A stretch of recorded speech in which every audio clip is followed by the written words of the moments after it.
آپ سے خاص طور پہ عرض کروں گا، ہرات ایک شہر ہے جو خراسان کا پایہ تخت تھا. پایہ تخت کے معنی کیپٹل. وہاں کے بادشاہ امامنا کے زمانے میں مرزا سلطان حسین مرزا ان کا نام تھا، جنہوں نے امامنا کی تصدیق کی، تحقیق کے بعد تصدیق کی. ان کا کیپٹل تھا ہرات. ان کی سلطنت کا نام تھا، ان کا خود ان کو تاریخ میں بادشاہ خراسان کہا گیا ہے. تو ہرات سے صرف 300 میل جنوب میں فرح واقع، جہاں کے امام نے 2 سال 5 مہینے قیام فرمایا، اور جہاں ساری مخلوق آپ کی تصدیق سے مشرف ہو گئی. آپ کا یہ کہنا کہ حاکم نے ان کو داخل ہونے ہی نہیں دیا تاریخی حقائق کے خلاف ہے، اور جیوگرافی جو آپ نے پیش کی ہے وہ بھی خلاف واقعہ ہے. جو چاہے دیکھ سکتے ہیں. جیو پولیٹیکل ہسٹری خراسان کی جو کچھ بھی ہے، you can find it on internet.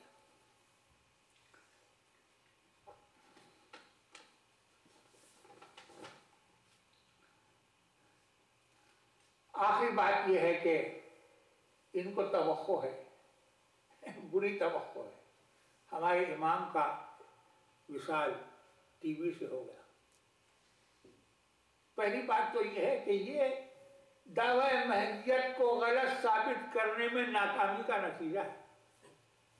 میں تو سمجھتا ہوں کہ ناکامی کا نتیجہ ہے.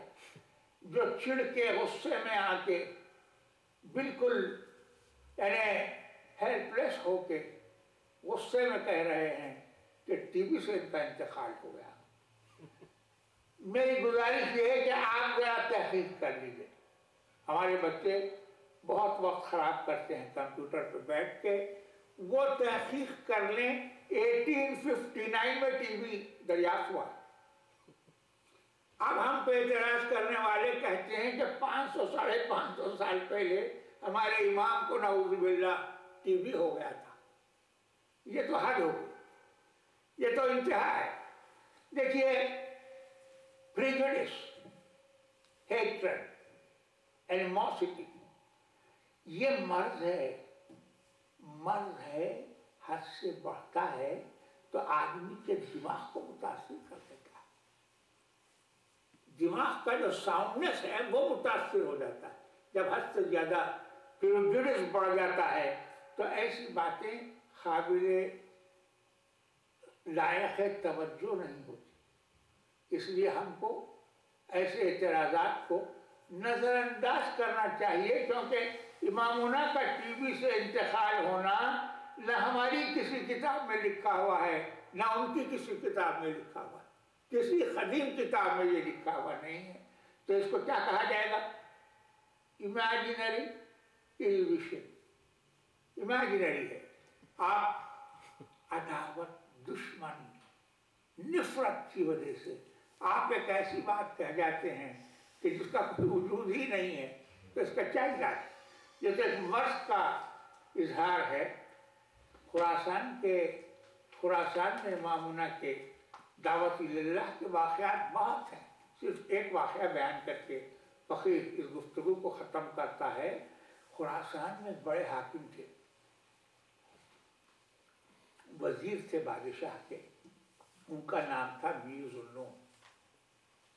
کئی طریقوں سے امامنا کو آزمایا گیا، آپ کی صداقت معلوم کرنے کی کوشش کی گئی. میر ذوالنون کے دماغ میں یہ بات آئی فوجی طاقت سے ان کو مرعوب کیا جائے، خوف زدہ کیا جائے، ڈرایا جائے. اگر یہ سچے مہدی ہیں تو یعنی استقامت کے ساتھ رہیں گے، اور اگر جھوٹے ہیں تو گھبرا جائیں گے، اپنے دعوے سے باز آ جائیں گے. فوج تیار تھی، باجے، بینڈ، اور اس کے ساتھ ڈرانے کے لیے کئی چیزیں ہیں.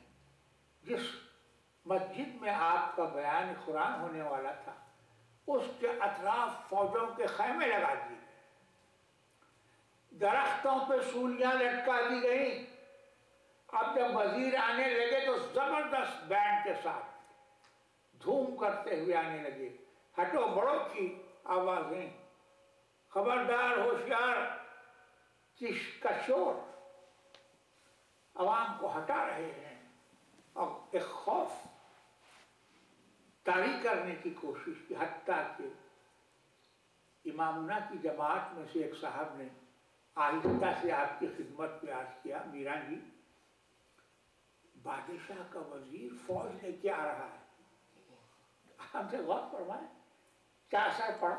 بھائی بے سر و سامان فقراء کی جماعت ہے، ایک غیر ملک میں ہے۔